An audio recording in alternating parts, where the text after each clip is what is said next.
नमस्कार, आप देख रहे केबीसी न्यूज़। मैं हूं अमलेश आनंद। साक्षरता दिवस के अवसर पर देखिए केंद्रीय गृह मंत्री अमित शाह सहकारिता मंत्री सहकारिता दिवस पर आज पटना के बापू सभागार में गृह मंत्री अमित शाह यहां पहुंचने वाले हैं और 2025 चुनाव की रणनीति को लेकर के बहुत बड़े ऐलान करने वाले हैं। पटना के बापू सभागार में जो लोग आए हुए हैं, मैं तस्वीरों के माध्यम से दिखाना चाहता हूं कि बापू सभागार खचाखच भरा हुआ है और आज गृह मंत्री सहकारिता मंत्री अमित शाह के अभिवादन के लिए, उनके स्वागत के लिए तमाम भाजपाई जितने भी भारतीय जनता पार्टी के लोग हैं यहाँ मौजूद हैं। हमारे साथ अजीत जी हैं दानापुर विधानसभा से।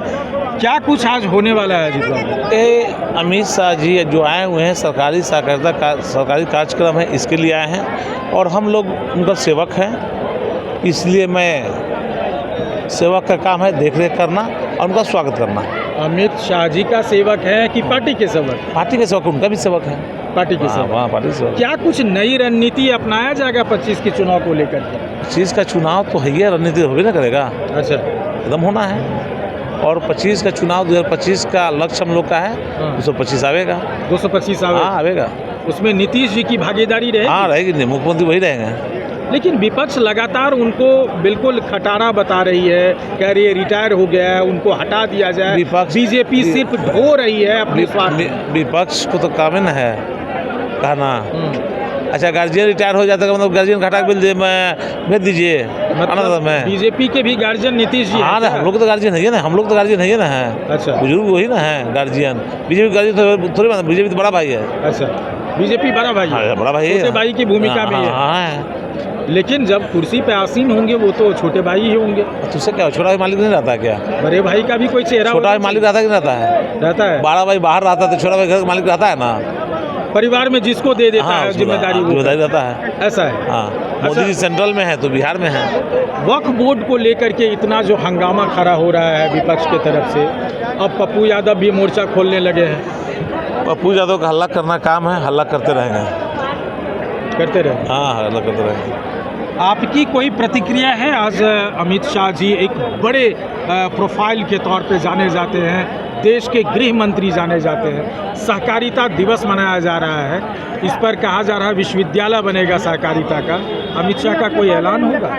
अमित शाह तो आज आए हैं तो बेसिकली सहकारिता का ही कार्यक्रम है, तो आज राज्य और केंद्र सरकार की विभिन्न योजनाओं का शिलान्यास और उद्घाटन भी करेंगे। तो जब यहाँ आते हैं तो बिहार को कुछ न कुछ तो मिलता ही रहता है, वो आने से तो फ़ायदा होता है, पार्टी तो मजबूत होती ही है, साथ साथ आम जनता को भी काफ़ी फ़ायदा होता है इससे। कुछ न कुछ योजनाएँ हमें मिलती रहती हैं। आज बिहार 2025 की चुनाव को लेकर के भारतीय जनता पार्टी के बारे में कहा जा रहा है कि भारतीय जनता पार्टी अकेले पैर पे नहीं लड़ सकती, वो बिना नीतीश के सपोर्ट में नहीं लड़ सकती है। इस पर कोई प्रतिक्रिया है? देखिए, कोई प्रतिक्रिया इस पर नहीं दे सकते हैं। यहाँ गठबंधन की सरकार चल रही है, तो हम लोग तो एनडीए हैं, तो बिहार में आप कैसे बात कर रहे हैं? पूरे भारत में तो ये चल रहा है ना।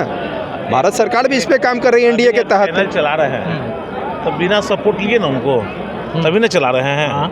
तो इसी सबको सब सपोर्ट चाहिए। तो दुनिया की दस्तूर है, बिना सपोर्ट का कुछ नहीं है। दस्तूर है। अरे आप देखें ना, हेल्प लिए ना उनसे, तो जरूरत पड़ता है हम लोग हेल्प लेते हैं। नहीं तो हम लोग हेल्प लेते हैं। अकेला कहाँ दम भरता है? वही बोल रहे हैं। वो जो अगर कहा गया है कि सुपुआ से चलनिया के 72 को छेद, तो अपना तो पहले देख ले। ये बात है, मतलब पहले अपने तरफ देखे कि हम कहाँ हैं। वो लोग भी तो गठबंधन बनाए हुए हैं ना, कि बहुत सारी पार्टियों को मिला के वो भी लड़ रहे हैं चुनाव। हम भी हैं, हमारे अपने जो हमारे एक मत के लोग हैं, हमारा तो उद्देश्य ही रहता है, हमारा तो नारा ही है सबका साथ सबका विकास। उस पर हम लोग काम करते हैं। सालों भर हम लोग चुनाव की तैयारी में रहते हैं।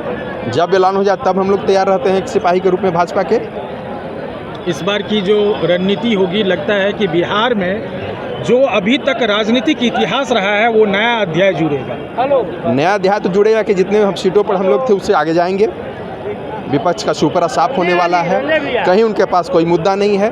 विपक्ष आज बिहार कहां से कहां गया ये सब लोगों को दिख रहा है, वो लोग भी स्वीकार करते हैं। अब आपके सामने नहीं करें, लेकिन घर में बैठेंगे तो निश्चित रूप से स्वीकार करेंगे कि आज परसों ही प्रधानमंत्री नरेंद्र मोदी ने 3000 करोड़ का सौगात दिया है और जैसे अलग अलग डेवलपमेंट के लिए, जी। उस पर भी विपक्ष लगातार सवाल उठा रही है कि विशेष राज्य का दर्जा देना चाहिए। पप्पू यादव ने यहाँ तक कह दिया कि अगर विशेष राज्य का दर्जा दे दे तो हम कोई राजनीति नहीं करेंगे, दिल खोल के हम बीजेपी को देखिए, विपक्ष का काम क्या है, आप मैंने कुछ भी कर लीजिएगा ना तो एक आठों मैंने आप 99% लोगों को संतुष्ट कर लीजिए, 1% जो लोग बाकी रहेंगे वो हल्ला करेंगे। तो उनका तो काम है, हमारा तो काम लगातार चल रहा है। लोग देख रहे हैं ना कि बिहार कहाँ से कहाँ गया, कहाँ से कहाँ गया, बहुत आगे जाने वाला है ये एनडीए के गठबंधन में ये। ठीक है, तो देखिए ये कॉन्फिडेंस है, ख़ास तौर पर भारतीय जनता पार्टी पूरे देश में एक ताकत के तौर पर उभरी हुई है और बिहार में 2025 की चुनाव को लेकर के एक बड़ी सियासत का खेल हो सकता है, चूँकि डबल इंजन की सरकार है और नीतीश जी का चेहरा पर बिहार में इस बार की जो राजनीति होगी वो होगी, लेकिन नई इबारत ज़रूर लिखी जाएगी और नए इतिहास के पन्नों में नए पेज ज़रूर जोड़े जाएंगे। अमलेश आनंद, केबीसी न्यूज़, पटना।